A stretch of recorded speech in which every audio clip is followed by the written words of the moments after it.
Sir ಮೊನ್ನೆ ನನ್ನ ಸ್ನೇಹಿತ ಹೆಣ್ಣು ನೋಡಕ್ಕೆ ಹೋಗಿದ್ದ.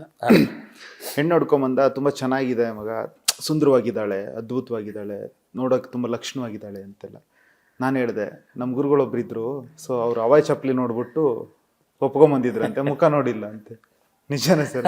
ಯಾವ ಕಾಲ ಸರ್? ಅಂದರೆ ಮುಖ ನೋಡ್ದೇನೆ ಬರೀ ಹವಾಯಿ ಚಪ್ಪಲಲ್ಲಿ ನೋಡಿ.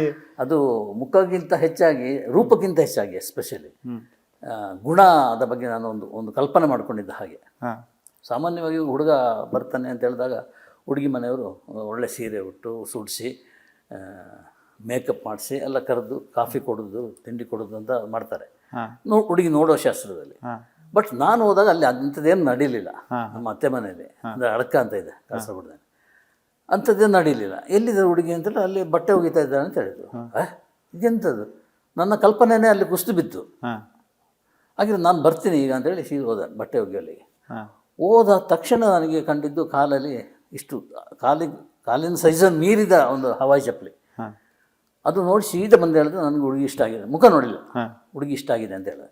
ಯಾಕೆ ಅಕ್ಕ ಕೇಳಿದ್ಲ ಆಮೇಲೆ, ಯಾಕೆಂದರೆ ಕಾಲಿನ ಸೈಜಿಗಿಂತ ಹೆಚ್ಚಿನ ಅಳತೆಯ ಚಪ್ಪಲಿ ಹಾಕ್ಕೊಂಡಿದ್ದಾರೆ.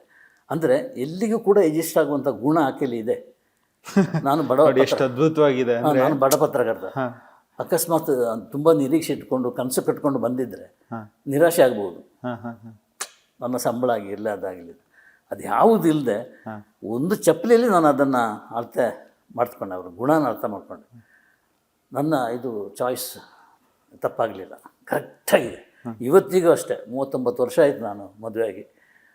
ಆ ಗುಣ ಅವಳಲ್ಲಿ ಇನ್ನೂ ಇದೆ ಮತ್ತು ನನಗಿಂತ ಹೆಚ್ಚು ಹೆಸರು ಮಾಡ್ಕೊಂಡಿದ್ದಾರೆ ಸರ್ ಕುಟುಂಬದಲ್ಲಿ.